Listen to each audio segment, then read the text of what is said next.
Hello students, GK tech Bangla চ্যানেলে তোমাদের সকলকে স্বাগত। তো নতুন একটি জিকে ক্লাস নিয়ে চলে এলাম। অঙ্গনওয়াড়ি কর্মী এবং সহায়িকা পদের পরীক্ষায় জিকে থেকে তোমাদের 35+ প্রশ্ন থাকবে। তো এই জিকে কিন্তু খুব সহজ প্রশ্ন তোমাদের দেবে না, কিছু কিছু প্রশ্ন সহজ থাকবে, আবার কিছু কিছু প্রশ্ন বেস স্ট্যান্ডার্ড লেভেলের থাকবে এবং বিভিন্ন সাবজেক্ট এবং টপিক থেকে তোমাদের প্রশ্ন আসবে। আগেও বলেছি, এখনও বলছি। তো আজকেও সেরকমই কিছু গুরুত্বপূর্ণ টপিক এবং সাবজেক্ট থেকে প্রশ্ন রয়েছে। দেখো কি কি সাবজেক্ট থেকে প্রশ্ন রয়েছে: জীবন বিজ্ঞান, ভৌত বিজ্ঞান, ইতিহাস, ভূগোল, সংবিধান, খেলাধুলা, স্ট্যাটিক জিকে, এছাড়াও বিভিন্ন গুরুত্বপূর্ণ বিষয় থেকে প্রশ্ন রয়েছে আজকে। তো ভীষণই গুরুত্বপূর্ণ হতে চলেছে আজকের ভিডিওটি তোমাদের জন্য। তো প্রত্যেকটি প্রশ্ন তোমরা খুব মন দিয়ে দেখো এবং প্রশ্নের পরে আমি যে এক্সট্রা ডিটেলসগুলো দিই সেগুলো খুব মন দিয়ে দেখো, চাইলে তোমরা নোট করেও নিতে পারো। তো চলো আজকের প্রশ্নগুলি দেখে নেওয়া যাক। প্রথম প্রশ্ন: মানুষের ক্ষুদ্রতম ও বৃহত্তম অন্তঃক্ষরা গ্রন্থির জোড়াটি হলো। প্রশ্নে দেখো ক্ষুদ্রতম এবং বৃহত্তম অন্তঃক্ষরা গ্রন্থি দুটি জিজ্ঞাসা করেছে। তো অপশন অনুযায়ী সঠিক উত্তর হয়ে যাবে অপশন বি, পিনিয়াল বডি ও থাইরয়েড। অর্থাৎ এই পিনিয়াল বডি হলো ক্ষুদ্রতম অন্তঃক্ষরা গ্রন্থি এবং এই থাইরয়েড হলো বৃহত্তম অন্তঃক্ষরা গ্রন্থি। তো পিনিয়াল বডি সম্পর্কে জেনে রাখো। পিনিয়াল বডি মানব মস্তিষ্কের কেন্দ্রের কাছে এপিথ্যালামাসে অবস্থিত। তো এই গ্রন্থিটির দৈর্ঘ্য মনে রাখবে, পিনিয়াল বডি বা পিনিয়াল গ্রন্থির দৈর্ঘ্য হলো 5 থেকে 8 মিলিমিটার এবং এই থাইরয়েড গ্রন্থি, যেটি মানব শরীরের সবথেকে বৃহত্তম অন্তঃক্ষরা গ্রন্থি, এটি মানব শরীরে গ্রীবাদেশে অবস্থান করে। তো অনেক সময় তোমাদের জিজ্ঞাসা করা হয় যে এই থাইরয়েড গ্রন্থি, যেটি মানব শরীরের বৃহত্তম অন্তঃক্ষরা গ্রন্থি, এটি পুরুষ দেহে কোথায় অবস্থান করে। মনে রাখবে, পুরুষ দেহে এটি গলার বা কণ্ঠের অ্যাডামস অ্যাপেলের ঠিক নিচে অবস্থান করে এবং এর সঙ্গে তোমরা মনে রাখবে মানবদেহের বৃহত্তম বহিঃক্ষরা গ্রন্থিটি হল যকৃৎ। পরের প্রশ্ন: ইন্ডিয়ান ইন্ডিপেন্ডেন্স অ্যাক্ট পাশের সময় ভারতের ভাইসরয় কে ছিলেন? ইন্ডিয়ান ইন্ডিপেন্ডেন্স অ্যাক্ট বা ভারতের স্বাধীনতা আইন পাশের সময় ভারতের ভাইসরয় ছিলেন লর্ড মাউন্টব্যাটেন। অপশন সি সঠিক উত্তর। তো এখান থেকে তোমরা মনে রাখবে, এই যে ইন্ডিয়ান ইন্ডিপেন্ডেন্স অ্যাক্ট, এটি পাশ হয়েছিল 1947 সালের 14 জুলাই এই তারিখটিতে। তো এই অ্যাক্টের মাধ্যমেই, অর্থাৎ এই ইন্ডিয়ান ইন্ডিপেন্ডেন্স অ্যাক্ট এর মাধ্যমেই ভারত স্বাধীনতা লাভ করেছিল। তো এখান থেকে তোমাদের আরেকটি প্রশ্ন হয় যে ভারতের স্বাধীনতা লাভের সময় ইংল্যান্ডের প্রধানমন্ত্রী কে ছিলেন? মনে রাখবে, সেই সময় ইংল্যান্ডের প্রধানমন্ত্রী ছিলেন ক্লিমেন্ট এটলি। পরের প্রশ্ন: প্রথম কমনওয়েলথ গেমস কত সালে অনুষ্ঠিত হয়? তো প্রথম কমনওয়েলথ গেমসটি অনুষ্ঠিত হয়েছিল 1930 সালে। অপশন এ সঠিক উত্তর। তো এখান থেকে তোমরা কয়েকটি ইনফরমেশন মনে রাখো, যেমন এই গেমসটি, অর্থাৎ এই কমনওয়েলথ গেমস প্রতি 4 বছর অন্তর অন্তর অনুষ্ঠিত হয়। এই গেমসটি প্রথম অনুষ্ঠিত হয়েছিল কানাডার হ্যামিল্টনে।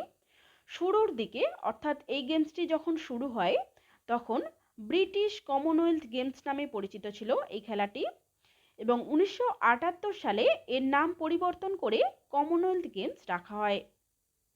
পরের প্রশ্ন: কোন প্রাণী ব্যাপন প্রক্রিয়ায় রেচন ক্রিয়া সম্পন্ন করে? তো ব্যাপন প্রক্রিয়ায় রেচন ক্রিয়া সম্পন্ন করে অপশন বি, দেখো অ্যামিবা। অপশন বি সঠিক উত্তর। তো এখানে তোমরা মনে রাখবে, এই অ্যামিবার রেচন অঙ্গের নাম হলো সংকোচী গহ্বর এবং এর সঙ্গে মনে রেখো হাইড্রা ব্যাপন প্রক্রিয়ায় রেচন ও শ্বসন ক্রিয়া সম্পন্ন করে। অর্থাৎ এই অ্যামিবা ছাড়া হাইড্রাও ব্যাপন প্রক্রিয়ার সাহায্যে রেচন ক্রিয়া সম্পন্ন করে। পরের প্রশ্ন দেখে নাও, কর্পিউলেন্ট এর বাংলা অর্থ কী? রুগ্ন, অসুস্থ, স্থূলকায় নাকি সংকুচিত? তো কর্পিউলেন্ট এর বাংলা অর্থ হলো স্থূলকায় বা মোটা। অপশন সি সঠিক উত্তর। পরের প্রশ্ন: শব্দ তরঙ্গের কম্পাঙ্ক পরিমাপক যন্ত্রের নাম কি? সঠিক উত্তর হয়ে যাবে অপশন বি, সোনোমিটার।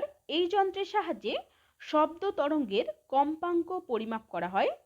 সিসমোমিটার দ্বারা কি পরিমাপ করা হয়? সিসমোমিটার দ্বারা ভূত্বকের কম্পন পরিমাপ করা হয়।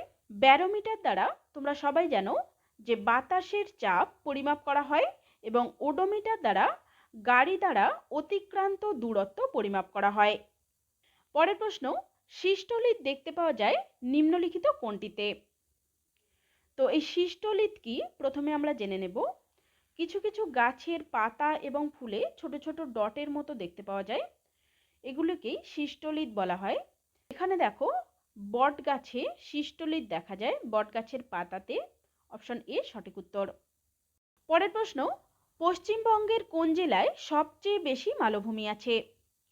তো এই প্রশ্নটি এর আগে আমি তোমাদের করিয়েছি, তো উত্তর করো। দেখো সঠিক উত্তর হয়ে যাবে অপশন এ, বাঁকুড়া জেলায় সব থেকে বেশি মালভূমি রয়েছে। তো বাঁকুড়া ছাড়াও তোমরা মনে রাখবে পুরুলিয়া, বীরভূম, বর্ধমান এবং পশ্চিম মেদিনীপুর এই সমস্ত জেলাগুলিতেও মালভূমি রয়েছে, কিন্তু সব থেকে বেশি মালভূমি রয়েছে এই বাঁকুড়া জেলাতে। পরের প্রশ্ন, মটর গাছের মূলের অর্বুদে বসবাসকারী ব্যাকটেরিয়া কোনটি? তো জেনে রাখো মটর, বিনস, বরবটি ইত্যাদি গাছগুলিকে শিম্বগোত্রীয় গাছ বলা চলে।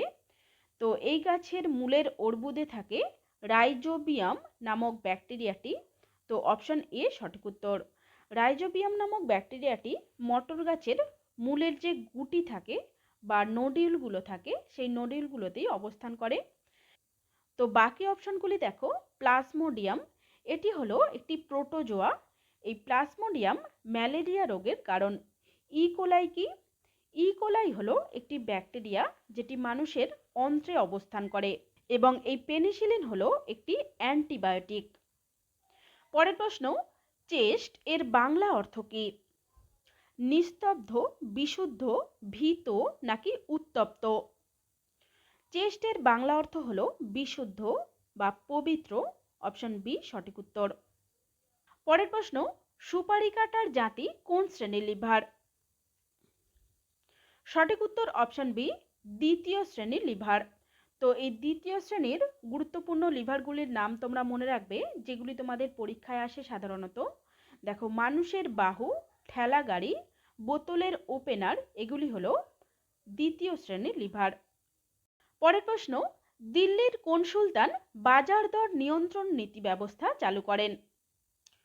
সঠিক উত্তর অপশন ডি, আলাউদ্দিন খলজি বাজার দর নিয়ন্ত্রণ নীতি চালু করেছিলেন। তো এই আলাউদ্দিন খলজি কে ছিলেন? আলাউদ্দিন খলজি ছিলেন খিলজি বংশের দ্বিতীয় এবং শক্তিশালী শাসক, এবং মনে রাখবে প্রথম শাসক ছিলেন জালালউদ্দিন খলজি। পরের প্রশ্ন, ইউরিয়া মানব শরীরের কোথায় তৈরি হয়?